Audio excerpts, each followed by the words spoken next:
So the biggest problem with these M cars is that the M settings absolutely suck. When you turn on an M car, on the F series anyway, it defaults to this: efficient, sport and sport, instead of it having down here comfort and comfort. Now I know it's going to be driver dependent, but normally when you turn on a car, especially from cold, you're not going to be driving it in sport. So why are you like this? So also some context, this is Tim's car, one of the managers here at Swift Performance, an F82 M4 in Silverstone blue. He's got some beautiful parts on it as well, because as you can see, it is not stock. We've got these lovely bowler wheels, he's got the stud conversion. Again, with this being the F82 M4, it's got the ugly coward, oh hold on, it hasn't, it's got a lovely Miltech catback exhaust system, which in my opinion is probably one of the best exhaust systems you can find on an S55. Something also about Tim is that he takes pride in his appearance, especially on his car. I'm not really complimenting your looks, even though you are a very nice looking man, Tim. Oh my god! I mean, your name is delightfully nice.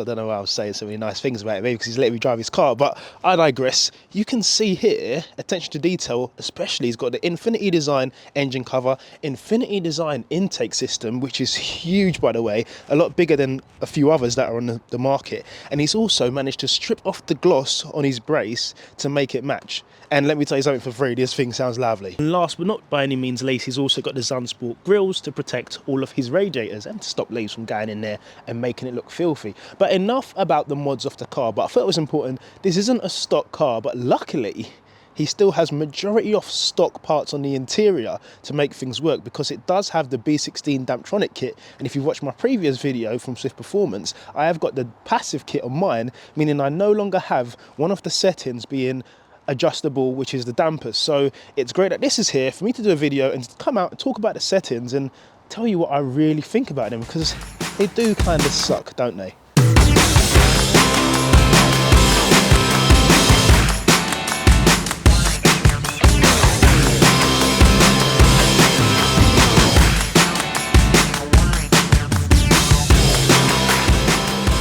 So as mentioned, these settings do suck. There is no real in between, and let me break it down. So we've just started the car, we've just left Swift Performance, going on our drive now, or you just woke up in the morning, and the engine is in efficient, which is fine. And when it's engine, it's more throttle response as opposed to engine, but I believe they work together. So engine throttle response is in efficient, meaning you get a subdued throttle where the throttle's not very responsive, and it's great. You don't want it like that when the car's starting off anyway. You don't want to be going up the rev range, you want to take things nice and smooth. However, as you can notice, again, these are on the B16 Damptronic, so they are better than stock. The car is bumping along the road quite harshly, not as bad as stock, but quite harshly, and that's because we're in sport. And that again doesn't make sense. So now if you look at the last one, which is the steering, the weight of the steering is heavier than what I'd expect if I'm just cruising along. So it's very responsive, but when it comes to say making a right turn or going round a roundabout, it's just very, very firm. But now if I press the mode button on the suspension and go into comfort, and then I'll go from sports to sports plus to sport now, everything's smoother. Again, this isn't the smoothest road, so you can probably hear a lot of banging, but when we do find a smoother road, for example here, you can see it just rolls along the road, bounces along the road, very smoothly. Again, these are some big boy wheels as well. I believe they're 20 inches, so that's something to bear in mind as well. Now, the suspension's in sport, the throttle response engine is in sport, and now the steering's in sport, but it just feels a bit too sharp in my opinion. Good if you're on a track day, but for the road, a little turn turns the car quite a bit. And again, it's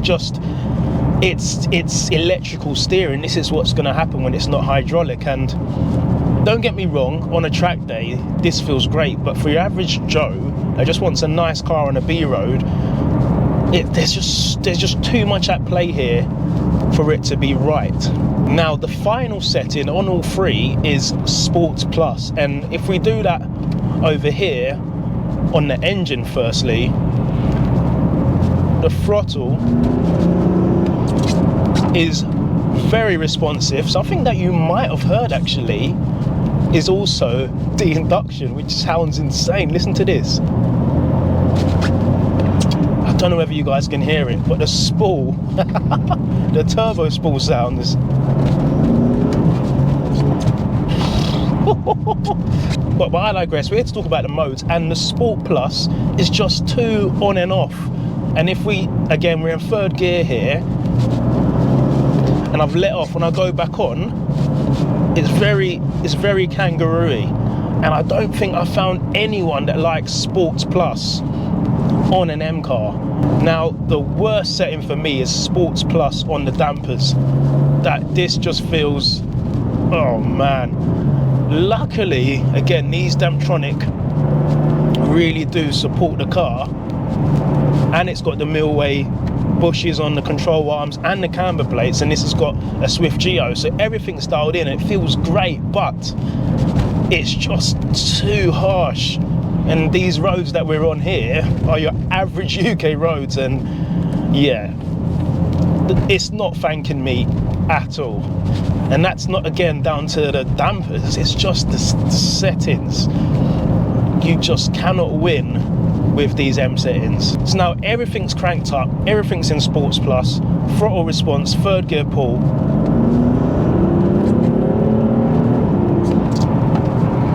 And it feels great when you are moving, but I've had to dial the drive logic, which is essentially how quick the gears change and how quick the gear shift is when you are going in manual. And I've had to have it in number 1. If I dial that up to number 3 or even number 2 for that matter, again pulling up from 2nd gear,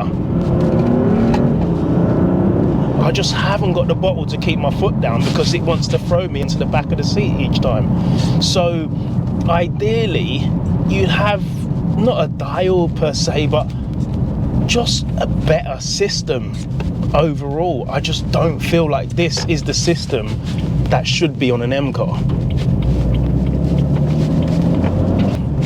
Yeah, I couldn't live with this steering feel. Sports Plus steering just feels like it's a gym sesh. So how I would use these M settings is M1 would always be wake up in the morning and press M1, because no matter what you do, there is no coding that you can do for it to start up after you've turned the car off in your settings. It's going to always default to efficient, but heavy steering and firm suspension for some odd reason. So M1 for me would be putting that all in soft, efficient, comfort, and M2 would, for me, again, if you drive your car on the road or on a track day, comfort suspension, comfort steering, but sports throttle. And that's going to just mean you just have to press M2 and you could have that. And in my case, traction fully off, because I like to have fun. But you can set that to be normal, so that way when you do want to have the traction off, you can just press the button and you're back at the races. But for now, ladies and gentlemen,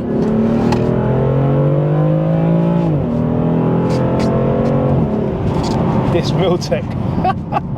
And so for me, the settings still just don't make sense. I don't know why we need all of those other modes when they're not really great. Efficient and sport just does what it says on the tin. Again, on the M lights, you had the little rocker switch there. You could go from sport to eco to sports plus, and even that was better. But I feel like the M settings on here just don't make sense. And then on the newer ones, on the G series, you've got a traction button. Yeah, it's all just a bit nonsense. A huge shout out to Performance. If you have enjoyed this video, please smash the thumbs up button, subscribe if you're new to the channel, and I will see you all in the next one. Take care, God bless.